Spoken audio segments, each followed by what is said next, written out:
रात का सन्नाटा, पहाड़ों के बीच पसरी नीरवता और फिर अचानक जमीन कांप उठती है। घरों की दीवारें हल्की हल्की हिलने लगती है, खिड़कियां खड़खड़ाने लगती है और लोग नींद से जागकर डर के मारे बाहर भागते हैं।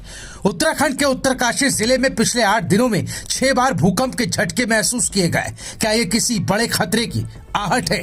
वैज्ञानिकों की माने तो उत्तराखंड की धरती भूकंप के सबसे खतरनाक जोन 4 और 5 में आती है, जहां कभी भी भयानक विनाशकारी भूकंप आ सकता है।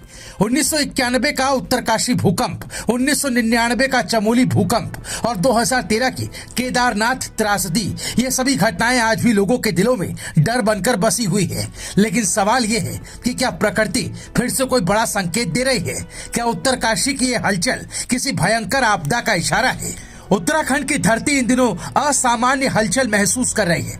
उत्तरकाशी में गुरुवार को 2.7 तीव्रता का भूकंप आया, जिसका केंद्र 5 किलोमीटर गहराई में था। अच्छी बात यह रही कि किसी प्रकार की जनहानि या संपत्ति का नुकसान नहीं हुआ, लेकिन 8 दिनों में ये 6 बार धरती हिलना चिंता का विषय बन गया। राष्ट्रीय भूकंप विज्ञान केंद्र NCS के अनुसार उत्तराखंड का बड़ा हिस्सा भूकंप के अति संवेदनशील जोन 4 और 5 में आता है। इसका मतलब यह है कि यहाँ भूकंप आने की संभावना हमेशा बनी रहती है।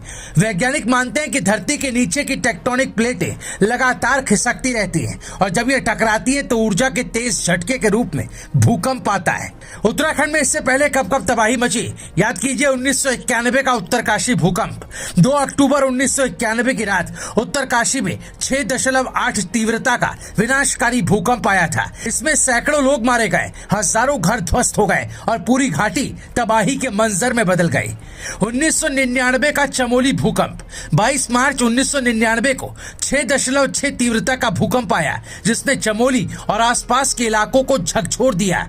यह अब तक के सबसे घातक भूकंपों में से एक था, जिसमें 100 से ज्यादा लोग मारे गए और हजारों बेघर हो गए। 2013 की केदारनाथ आपदा, हिमालय की क्रूर चेतावनी। अगर भूकंप के झटकों की चर्चा हो तो 2013 की केदारनाथ बाढ़ को भुलाया नहीं जा सकता। 16-17 जून की वो काली रात, जब बादल फटने के बाद मंदाकिनी नदी रौद्र रूप में आ गई और सैकड़ों गांव बहा ले गए। हजारों श्रद्धालुओं और स्थानीय लोग हमेशा के लिए काल के गाल में समा गए।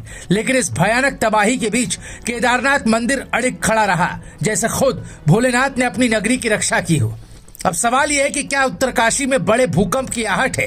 बार बार आने वाले हल्के भूकंप किसी बड़े भूकंप की चेतावनी हो सकते हैं। वैज्ञानिक मानते हैं कि लगातार छोटे झटके, कभी कभी ऊर्जा के छोटे छोटे विस्फोट होते हैं, जो बड़े भूकंप के खतरे को कम कर सकते हैं। लेकिन दूसरी ओर अगर ऊर्जा इकट्ठा होती रही तो भविष्य में एक बड़ा और विनाशकारी भूकंप आ सकता है। इसलिए सावधान रहें, सतर्क रहें। भूकंप आने पर खुले मैदान में चले जाएं, बिजली के तारों, पेड़ों और ऊंची इमारतों से दूर रहें। घर के अंदर हो तो टेबल या मजबूत फर्नीचर के नीचे बैठें। लिफ्ट का इस्तेमाल ना करें। भूकंप से पहले अपने घर में आपातकालीन किट तैयार रखें। पानी, खाने का सामान, टॉर्च, रेडियो, दवाइयां। परिवार के सभी सदस्यों को भूकंप के दौरान सुरक्षित रहने की ट्रेनिंग दें। घर और आसपास की इमारतों की मजबूती की जांच करवाएं। उत्तराखंड की संवेदनशीलता को देखते हुए बेतरतीब निर्माण, जंगलों की कटाई और पहाड़ों को काटकर सड़कें बनाने जैसी गतिविधियों पर रोक लगानी होगी। अगर हम हिमालय के संतुलन से छेड़छाड़ करते रहे तो प्रकृति हमें और भयावह चेतावनी दे सकती है। उत्तराखंड वासियों, सतर्क रहें, सावधान रहें और सुरक्षित रहें। मेरी रिपोर्ट राय शुमारे।